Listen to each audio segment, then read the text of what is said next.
اس غزل کا پہلا شعر ہے: سب کہاں کچھ لالا و گل میں نمایاں ہو گئیں، خاک میں کیا صورتیں ہوں گی کہ پنہاں ہو گئیں۔ لالا و گل پھولوں کے لیے کہا گیا ہے۔ لالا کے ایک الگ سے پھول ہوتا ہے، اور گل کسی بھی پھول کو کہتے ہیں، اور نمایاں کا مطلب ہوتا ہے ظاہر ہونا، دکھائی دینا، سامنے آنا۔ خاک کہتے ہیں، آپ اچھی طرح جانتے ہیں، مٹی کو، اور پنہا کا مطلب ہوتا ہے چھپا ہوا یا چھپانا۔ اب غالب گئے چمن میں اور ان کو لالا اور گل کے خوبصورت پھول دکھائی دیے، تو ان کو خیال آیا کہ ایسی چیزیں تو صرف حسینوں کی مٹی سے پیدا ہو سکتی ہیں۔ اب حسینوں کی مٹی سے مراد کیا ہے کہ جب انسان مر جاتا ہے تو ظاہر ہے کہ اس کو دفن کر دیتے ہیں، پھر وہ خاک ہو جاتا ہے وقت گزرنے کے ساتھ ساتھ۔ تو انہوں نے کہا کہ جو ایسے لوگوں کی خاک ہونے کے بعد جو مٹی بنی، جو مٹی ظہور میں آئی، جو مٹی مارز وجود میں آئی، اس مٹی ہی سے اگر کوئی پھول کھلے گا تو وہ اتنا خوبصورت ہوگا۔ تو ساتھ ہی یہ سوچا کہ زمین میں تو بڑی بڑی حسین صورتیں دفن ہو چکی ہیں، تو انہوں نے شاید اپنا ایک نیا روپ دکھانے کے لیے ان پھولوں کی شکل اختیار کر لی۔ لیکن جتنے حسین سب جو جا چکے ہیں زمین کے اندر، وہ سب تو پھولوں کی شکل میں نہیں ہو سکتے، تو یہ کچھ ایسا ہو سکتا ہے کہ ان میں سے کچھ جو ہیں انہوں نے پھولوں کی شکل میں اپنا جلوہ دکھانے کے لیے خود کو زمین سے نکالا ہو۔ تو یہ جو پھولوں کی جو خوبصورتی ہے اور یہ جو ان کی کشش ہے، تو اس نے شاعر کے دل میں یہ خیالات پیدا کیے کہ بھئی کمال ہے کہ یہ ان کی نظر جو تھی وہ لالا و گل کی اس میں خوبصورتی میں نہیں الجھی، بلکہ ان کو ان پھولوں کو دیکھ کر ایک دم یہ خیال آیا کہ یہ ضرور یہاں پر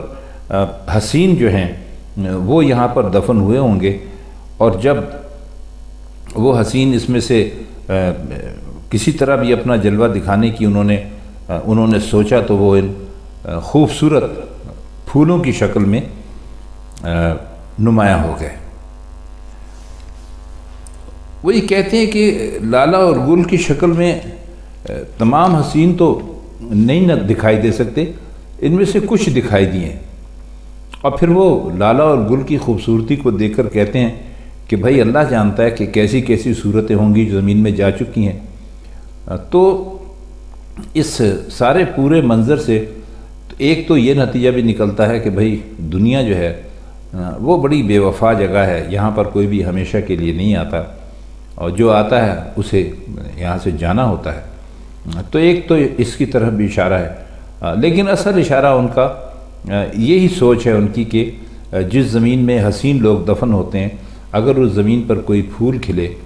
تو وہ بہت ہی خوبصورت ہوتا ہے۔ اس کا شعر نمبر 2 ہے: یاد تھی ہم کو بھی رنگا رنگ بزم آرائیاں، لیکن اب نقش و نگارے تاکہ نسیاں ہو گئیں۔ نقش و نگارے تاکہ نسیاں کا مطلب ہے بھول جانے کے طاق کی زینت اور آرائش۔ نقش و نگار تو آپ جانتے ہیں کسے کہتے ہیں، کسی کاغذ پر یا کسی کپڑے پر جو کچھ نقش بنا دیے جاتے ہیں ان کو کہتے ہیں، اور نسیان اصل میں کہتے ہیں بھول جانے کو۔ جیسے آپ نے سنا ہوگا کہ لوگ کہتے ہیں کہ مرض نسیاں ہو گیا ہے، یعنی اس کو بھول جانے کی بیماری ہو گئی ہے۔ اور طاق کہتے ہیں اس خالی یا کھوکھلی جگہ کو جو کسی دیوار کے بیچ میں بنا دی جاتی ہے۔ اگلے وقتوں میں اس میں روشنی رکھنے کے لیے لالٹین یا کسی اور روشنی یا چراغ وغیرہ رکھنے کے لیے استعمال ہوتے تھے۔ اب تو خیر طاق بنانے کا رواج ہی گھروں سے ختم ہو گیا ہے۔ غالب کا زمانہ چونکہ وہ زمانہ تھا کہ جب طاق ہوا کرتے تھے، تو وہ اس میں انہوں نے اس کا اسی لیے اپنے اس شعر میں تذکرہ کیا ہے۔ اب بھول جانے کی کہ طاق کی زینت اور آرائش سے ان کی مراد یہ ہے کہ جیسے طاق میں کوئی چیز رکھی جاتی تھی، تو ہمارے جو طاق ہے وہ یوں سمجھ لیجئے کہ اس میں ہماری بھولی ہوئی چیزوں کی بھولی ہوئی چیزیں ہیں، یا ہماری بھول ہے، یا وہ سب کچھ جو کہ ہمیں یاد نہیں تھا وہ اس میں دکھائی دے رہا ہے۔ اس کا مطلب یہ ہے کہ سب کچھ بھول گئے۔ رنگا رنگ کا مطلب ہوتا ہے قسم قسم کے، اور بزم آرائیاں۔ بزم آرائیاں کا مطلب ہوتا ہے بزم سجانا، یعنی کوئی اگر آپ کوئی محفل منعقد کرتے ہیں تو اس کو بزم آرائی کہا جا سکتا ہے۔ تو فرماتے ہیں کہ ہمیں بھی رنگ رنگ کی محفلیں سجانا یاد تھا، اور لیکن یہ گزرے ہوئے زمانے کی بات ہے۔ اب وہ محفلیں جو ہیں وہ ہم نے اپنے جو ہمارا بھول کا طاق ہے یوں سمجھ لیجیے کہ اس میں سجا دی ہیں، یعنی اب بالکل ہی بھول گئی ہیں، اور ہمیں ان کے بارے میں کچھ بھی یاد نہیں ہے۔ یہ شعر آپ یہ بھی کہہ سکتے ہیں کہ ان لوگوں کے لیے بھی ایک سبق ہو سکتا ہے کہ جو جب جوان ہوتے ہیں تو رنگ رنگ کی محفلوں میں جاتے ہیں، بیٹھتے ہیں، رقص دیکھتے ہیں، نغمہ سنتے ہیں، شراب پیتے ہیں، طرح طرح کے دوستوں کے ساتھ اپنا وقت گزارتے ہیں۔ تو یہ کہتے ہیں کہ انہوں نے اس میں غالب نے ایک تو اس میں یہ بتانے کی کوشش کی ہے کہ آپ کو اس قسم کی محفلیں اور اس قسم کے رنگ برنگے جو شوق ہیں ان سے دور رہنا چاہیے، اور کہ ہمیں بھی کبھی ہم بھی ایسی محفلوں میں ایسی صحبتوں میں جاتے تھے، ہمیں بھی ان کا شوق تھا، لیکن اب ہمارا حال دیکھ کر تمہیں یہ عبرت کرنا چاہیے کہ جوانی ہمیشہ قائم نہیں رہتی، تو اس کو بجائے اس کے کہ رنگ رنگ کی جو محفلیں ہیں ان میں یعنی گزارا جائے اور ان کے ساتھ اپنا وقت دیا جائے۔ خواتین حضرات اگر اس کے معنی کرنے بیٹھیں اور اگر ہمیں اجازت ہو تو یہ کافی شعر جو ہے یہ کافی زیادہ تشریح مانگتا ہے، تو یوں سمجھ لیجئے کہ ہم نے اس کو بس اوپر سے آپ کے لیے بیان کیا ہے، کیونکہ ہمیں اپنے سننے والوں میں ان لوگوں سے بھی ڈر لگتا ہے جو کسی بھی بات کو اگر ہم بہت زیادہ وضاحت کے ساتھ یا تفصیل کے ساتھ بیان کریں تو وہ اس پر معترض ہوتے ہیں، ان کو اس پر اعتراض ہوتا ہے۔ بہرحال اب دیکھیے اس کا اگلا شعر ہے، تھیں بنات الناش گردوں دن کو پردے میں نہا، شب کو ان کے جی میں کیا آئی کہ اریاں ہو گئیں۔ اب اس میں بنات الناش گردوں تو کہتے ہیں آسمان کو، اب بنات الناش کیا ہوتا ہے؟ اس کے تو ویسے تو معنی یہ ہوتے ہیں لاشیں اٹھانے والے، لیکن آسمان پہ آپ اگر شمالی جانب دیکھیں تو آپ کو کچھ 7 کے قریب ستارے نظر آتے ہیں، اور جس میں سے 4 جو ہیں وہ کسی چارپائی کی شکل میں ہیں اور جنہیں ناش کہتے ہیں، اور 3 لٹکے ہوئے ہیں جنہیں بنات کہا جاتا ہے۔ بنات جمع ہے بنت کی، بنت کا مطلب عربی زبان میں ہوتا ہے بیٹی، تو یعنی ناش اٹھانے والے۔ تو 3 ستاروں میں سے بیچ میں ایک چھوٹا سا ستارہ ہے، اس ستارے کو کہتے ہیں سہا۔ یہ باتیں آپ کو صرف پرانی کتابوں میں ملیں گی، نئی کتابوں میں آپ کو یہ ساری تفصیل اور یہ ساری باتیں نہیں ملیں گی۔ سہا کو ویسے محبت کے لیے بھی استعمال کیا جاتا ہے۔ تو یہ ستارے جو ہیں یہ قطب کے ارد گرد گھومتے رہتے ہیں۔ اب جنازے اٹھانے والے کو عربی میں ابن الناش کہا جاتا ہے، یعنی لاش کا بیٹا، یعنی جو لاش کی پرواہ کرتا ہے، جیسے کوئی بیٹا اپنے باپ کی فکر کرتا ہے اسی طرح۔ اور اس کی جمع عربوں کے محاورے میں بنات الناش ہے۔ فارسی میں بھی ہے یہ، فارسی میں اسے سہ دختر بھی کہا گیا ہے، اور اردو میں اگر ہم اب آپ کو بتائیں گے اردو یا ہندی میں، تو ان کو 7 ستاروں کو 7 سہیلیوں کا جھمکا یا گچھا یا 7 سہیلیاں کہتے ہیں۔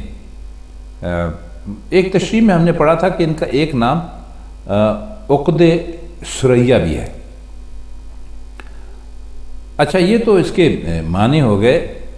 اس کا مطلب کچھ ایسا ہوگا کہ یہ جو بنات الناش ہیں یہ دن کے وقت تو پردے میں چھپی رہیں، اور آپ جانتے ہیں کہ لڑکیاں جو ہیں ان کے لیے یہی پسند کیا جاتا ہے، کم از کم غالب کے زمانے میں یہی پسند کیا جاتا تھا کہ دن کی روشنی میں وہ بے پردہ نہ ہوں اور اپنے چہرے چھپائے رکھیں۔ تو فرماتے ہیں کہ رات کو خدا جانے ان کے دل میں کیا آیا کہ انہوں نے اپنے چہروں کے نقاب اتار دی اور بے پردہ ہو گئیں۔ مرزا غالب نے اس شعر میں بنات کے لفظ سے فائدہ اٹھایا ہے۔ بنات الناش جو ہے عربی میں تو ابن الناش کی جمع ہے، لیکن مرزا نے بنات سے لڑکیاں مراد لے کر دن کے وقت ان کے چھپے رہنے اور رات کو بے پردہ ہو جانے کا مفہوم پیدا کر لیا۔ دیکھیے، بظاہر تو ایسا لگتا ہے کہ مرزا غالب نے ایک منظر کو بہت ہی اچھے خوبصورت انداز میں پیش کیا ہے، لیکن کوئی چاہے تو یہ بھی کہہ سکتا ہے کہ 7 سہیلیوں نے محبوب کی جو محفل تھی، رات کی محفل تھی، اس کے نظارے سے لطف اندوز ہونے کے لیے چہروں سے نقاب الٹ دیے۔ تو بہرحال اس شعر کا اگر آپ یہ بنات الناش اور یہ تھوڑا سا جو اس کی ہم نے آپ کو تفصیل بتائی ہے، اس میں آپ تو آپ کو آسانی ہوگی اس کو سمجھنے میں کہ کیا ہوگا، مطلب ہے کیا آپ کو سمجھ آئے گی۔ لیکن کہنا وہ یہی چاہتے ہیں کہ جب اندھیرا ہوتا ہے تو ستارے دکھائی نہیں دیتے، اور جب روشنی ہوتی ہے تو ستارے دکھائی نہیں دیتے، لیکن جب اندھیرا ہوتا ہے تو ستارے آپ کو دکھائی دینے لگتے ہیں۔ تو بس انہوں نے سارے ستاروں کے لیے بات کی ہے، لیکن چونکہ وہ یہ ستارے خاص ہیں اور دنیا میں لوگ ان کو دیکھتے ہیں اور ان کے بارے میں بات کرتے ہیں، ان کے نام رکھ چکے ہیں، تو غالب نے بھی ان کے نام رکھے،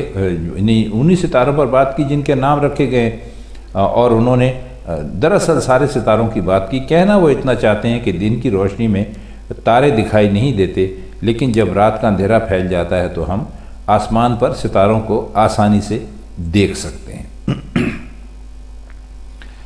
شعر ہے کہ قید میں یعقوب نے لی گونا یوسف کی خبر، لیکن آنکھیں روزنے دیوارے زندہ ہو گئیں۔ اب اس کے پیچھے بھی دیکھیے، جب تک کہ وہ واقعہ بیان نہیں کیا جائے گا تو جو ہمارے دوست یہ شعر اس وقت سن رہے ہیں اور پڑھ بھی رہے ہیں، ان کی سمجھ میں یہ شعر پوری طرح نہیں آئے گا۔ تو اس کے لیے اب اس کی تھوڑی سی آپ کو یعنی تفصیل جو ہے وہ ضرور آپ کو بتانا پڑے گی، بڑی مجبوری ہے۔ تو اگر اس تفصیل نہیں بتائیں گے تو شعر آپ کی سمجھ میں نہیں آئے گا۔ تو پہلے اس کا ہم دیکھتے ہیں کہ اس میں مشکل الفاظ کون سے ہیں۔ اس میں ایک تو یعقوب ہے، یعقوب علیہ السلام ہم آپ سب جانتے ہیں کہ حضرت یوسف علیہ السلام کے والد تھے۔ حضرت یعقوب علیہ السلام بھی پیغمبر خدا تھے، حضرت یوسف علیہ السلام بھی پیغمبر خدا تھے۔ اور روزن کہتے ہیں کسی دیوار میں کوئی ایسا چھوٹی سی جھری بنی ہوئی ہو، یا کوئی ایسی جگہ ہو دیوار پھٹی ہوئی ہو، یا اس کا سیمنٹ ہٹ گیا ہو یا مٹی ہٹ گئی ہو کہ جس میں سے آپ باہر دیکھ سکیں۔ اور زندہ کہتے ہیں قید خانے کو۔ دیوار زندہ کا مطلب یہ ہے قید خانے کی دیوار۔ اس کی بہت ہی اچھی اور بہت ہی خوبصورت جو تشریح ہے اساتذہ نے کی ہے، وہ کچھ ہم آپ کی خدمت میں پیش کریں گے، کچھ اپنی طرف سے بھی معنی کرنے کی کوشش کریں گے۔ کہ اصل تو واقعہ یہ ہے کہ حضرت یعقوب کی آنکھیں اپنے بیٹے کی جدائی میں روتے روتے سفید ہو گئی تھی۔ تو یہ جب بہت زیادہ رویا جائے تو کہتے ہیں کہ آنکھیں جو ہیں وہ اپنا اصل رنگ کھو دیتی ہیں۔ اب مرزا غالب کی یعنی فکر آپ دیکھیے کہ انہوں نے جو ایک عشق کی تاثیر ہوتی ہے اس سے کیا خوبصورت مضمون پیدا کیا ہے کہ وہ روزن یعنی جو دیوار زندان یوسف میں ہے، اور یوسف علیہ السلام کو قید میں ڈال دیا گیا تھا۔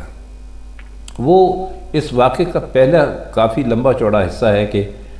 ان کے بھائی تھے جو ان سے پسند نہیں کرتے تھے، اور حضرت یوسف علیہ السلام اپنے والد حضرت یعقوب علیہ السلام کے بڑے لاڈلے اور چہیتے تھے، تو بھائی ان کو لے کر چلے گئے، اور اس کے بعد انہوں نے ان کو کنویں میں دھکا دے دیا، اور اس کے بعد ان کے جو کرتا تھا اس کے ساتھ خون لگایا اور کہا کہ ان کو بھیڑیا کھا گیا، اور یہ ساری انہوں نے جھوٹ سچ بتایا۔ پھر حضرت یوسف علیہ السلام اس کنویں سے کیسے نکلے اور کیسے وہ مصر پہنچے، کیسے وہ قید میں گئے، تو یہ سارا واقعہ، یہ سارے واقعات لکھے ہوئے ہیں، آپ ان کو پڑھ سکتے ہیں۔ لیکن ہم اس وقت یہ واقعہ بیان نہیں کریں گے، ہم آپ کو صرف اس شعر کا مطلب کرنے کی کوشش کریں گے۔ اب دیکھیے ان کی، وہ کہتے یہ ہیں کہ جو دیوار میں جس قید خانے میں حضرت یوسف قید ہیں اس کی جو دیوار ہے، اور اس دیوار میں جو وہ ہیں روزن بنے ہوئے ہیں، وہ حضرت یعقوب کی نابینا آنکھیں ہیں جو اپنے فرزند کو دیکھتی رہتی ہیں۔ اب سفید نابینا آنکھوں کو روزن سے جو مشابہت ہے وہ ظاہر ہے کہ قطرہ قطرہ پانی اگر کہیں گرتا رہتا ہے تو وہ مضبوط سے مضبوط چیز میں بھی سوراخ کر دیتا ہے۔ تو حضرت یعقوب کی جو ہمیشہ سے جو اشک باری تھی، رونا تھا، اس سے کہتے ہیں کہ جو قید خانے کی دیواریں تھیں اس میں سوراخ ہو گئے۔ جس طرح سوراخ کبھی بند نہیں ہوتے تو کھلے رہتے ہیں، تو اسی طرح حضرت یعقوب کی جو نابینا آنکھیں تھیں وہ بھی بند نہیں ہوتیں۔ اب رات دن یہ جو آنکھیں ہیں یہ حضرت یوسف علیہ السلام کو دیکھتی رہتی ہیں، یعنی حضرت یعقوب کی آنکھیں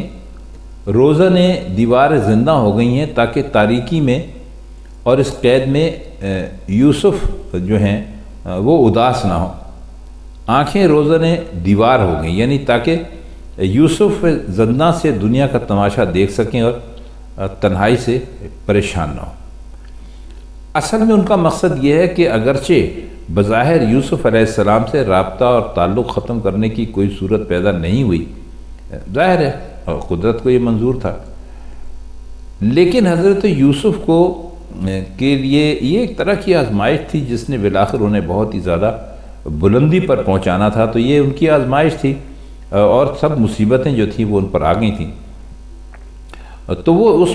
اس یعنی ترقی پر پہنچ جائیں اور ان کا بحیثیت پیغمبر اور بحیثیت ایک بہت ہی ذہین اور سمجھدار آدمی کی دنیا ان کو پہچانے، اور پھر باپ اور بیٹے میں ملنے کی کوئی صورت پیدا ہو۔ اور پھر یہ بھی کہ حضرت یعقوب اپنے بیٹے کی تلاش سے ایک لمحے کے لیے بھی غافل نہیں ہوئے تھے، اور اس کی یعنی آخری حد یہ تھی کہ حضرت یوسف زندان میں پہنچے اور جو اس کے روزن تھے وہ ان کی آنکھیں بن گئیں اور وہ اپنے بیٹے کو ان آنکھوں سے دیکھنے لگے۔ خواتین و حضرات، اگر آپ یہ واقعہ پڑھیں گے تب آپ اس شعر کو پوری طرح سمجھ سکیں گے۔ آئیے اب اس کا اگلا شعر دیکھتے ہیں۔ سب رقیبوں سے ہوں ناخوش پر زنانان مصر سے ہے زلیخا خوش کے محو ماہ کنا ہو گئیں۔ اس میں جو لفظ آیا ہے رقیب، رقیب آپ جانتے ہیں کہ آپ اگر کسی کو چاہتے ہوں اور کوئی ایک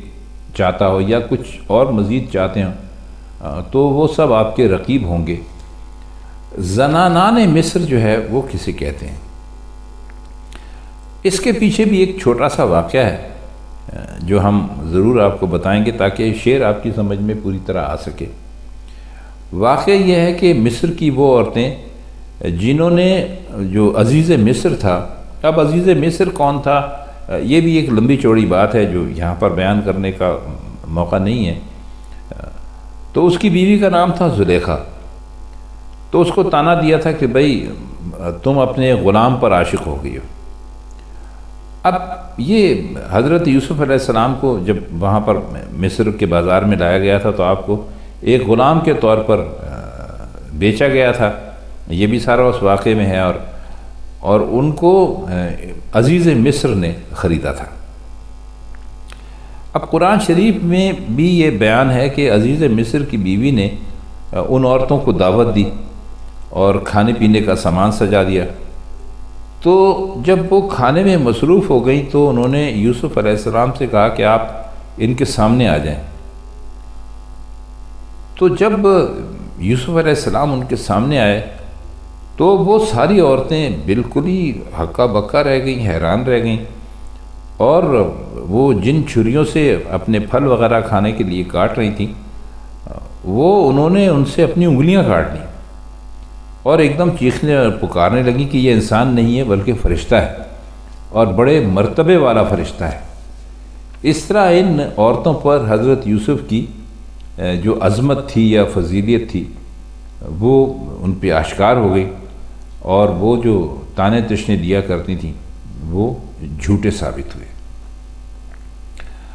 تو مرزا غالب نے اس داستان سے یہ مضمون پیدا کیا کہ دنیا بھر کے لوگ رقیبوں سے ناخوش رہتے ہیں اور جلتے ہیں، لیکن عزیز مصر کی بیوی یعنی زلیخا ان رقیب عورتوں سے خوش ہے، جو حضرت یوسف کی عظمت کی یعنی ایک طرح سے معترف ہو گئیں، اور انہیں زلیخا کے خلاف جو طعنہ زنی انہوں نے کی تھی اس پر ان کو بہت شرمندگی ہوئی۔